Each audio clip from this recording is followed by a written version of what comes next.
Hello everyone, Hutch here. Welcome to the Pride of London. This is your match review of our 5-0 win over Huddersfield. And yeah, what can I say? I mean, they came to the bridge with zero game plan. They tried pressing us at times, but they weren't doing it with any conviction. And it was the first time this season where the space between the lines were ridiculous. I mean, there was no pressure on anyone. Now, it made guys like Ross Barkley look good. Now, I know that sounds a bit harsh, but I'm going to talk about Ross Barkley later on in the video. But starting with the lineup, and there's context to why Sarri picked this lineup. Emerson picking up a knock before, the game during the warm-up, and, Ruben lost his cheek. Barkley starting over Ruben because Ruben recently is coming off an injury of a serious back injury. Well, not really a serious back injury, but a chronic back injury that keeps coming on. And with things like that, especially with the back, you wanna take very precautious steps. You don't want to risk anything, especially with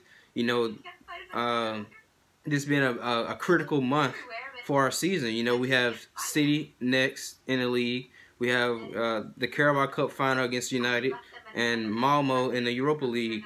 So we have very, very important games coming up. And it just makes sense to start Barkley over Ruben in a game like this where we should be, let's be honest here, with all due respect, we should be beating Huddersfield with any team we put out there with ease because, they're a team that can't score goals. They've been struggling all season, like I said, and, this was the perfect game for us to set out and to get our confidence back. After losing against Bournemouth earlier in the week, 4-0, this is the next game to get our confidence back to make a statement. That we aren't giving up. We aren't just pushovers. We're able to suffer a big defeat and bounce back from it. We have some sort of resiliency, and the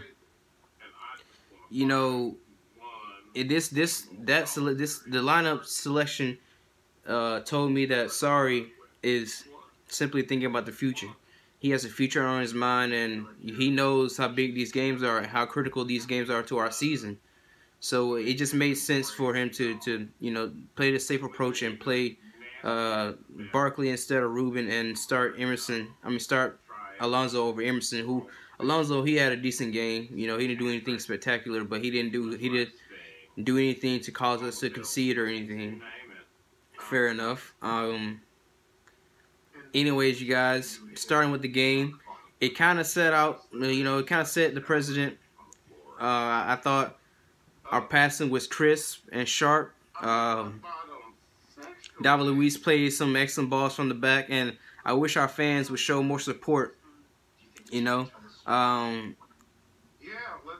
his 50-50 tackling may not be the best, but overall his positioning to play long, direct balls from the back, he's the best. Simply, he's the best, and this helps push our attacks, especially when teams are pressing us high up the pitch. We play the balls over the top, allowing players like Hazard and Willian to run into space and just to spread everything out. That was the idea. But what he said, basically his message to the players after the game, partly is that we weren't spreading the game out wide enough. That's why it was so compact and we weren't able to create for Higuain. But today, it was just so much easier because Willian and Hazard were making those runs, and they were allowed to create on the wings, and Alonso and Azpilicueta, they overlapped, helping allowing Hazard and Willian to cut inside a little bit more.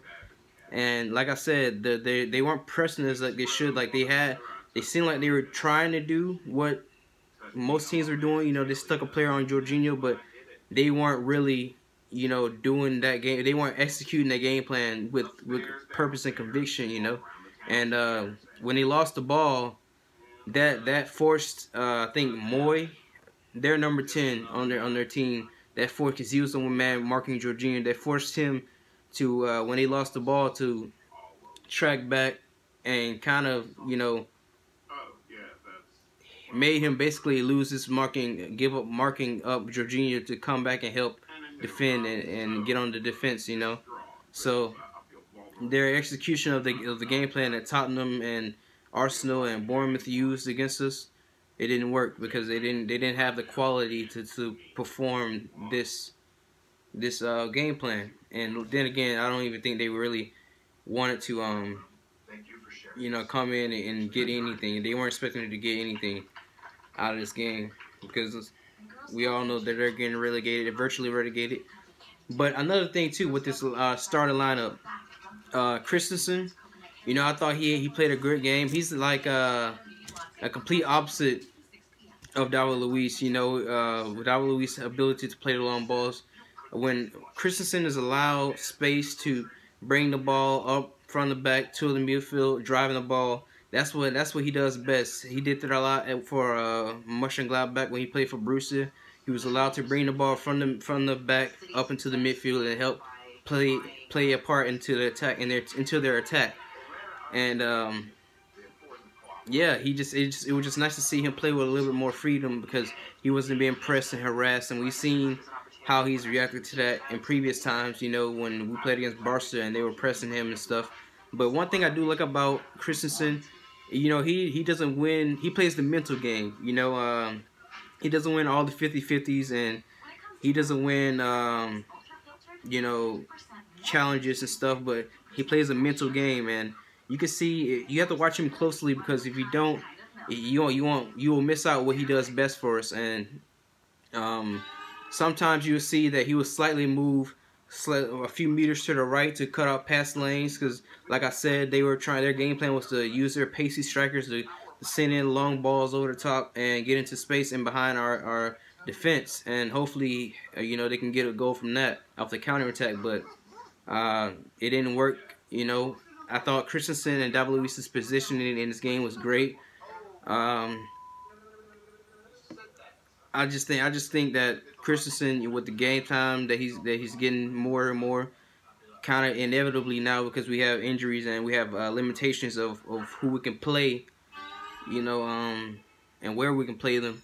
I think game time is essential. And Rudiger against Bournemouth, he did look a bit tired. And sometimes, Rudiger, he's a good defender, a solid defender, but sometimes he's not concentrated. He has defensive lapse. And, I feel like overall, mentally, Christensen is a better defender than Rudiger. He's not. I don't think he's as aggressive as Rudiger, and he doesn't win as many challenges as Rudiger. But I feel like if you're a defender and you have a strong mental game, you're able to read the game, position yourself very well. You're able to affect the game more. John Terry is excellent at this. He was excellent at kind of being proactive and pre-reading, things that will happen up into the game. And like during the game, he'll be able to predict, where the ball is going to be, where is it going to come from, and kind of zone out their attack like that. That's how John Terry went about doing it. He was also pretty good at tackling as well, but that was just one aspect of his game, And I feel like Christensen, his ability to read the game and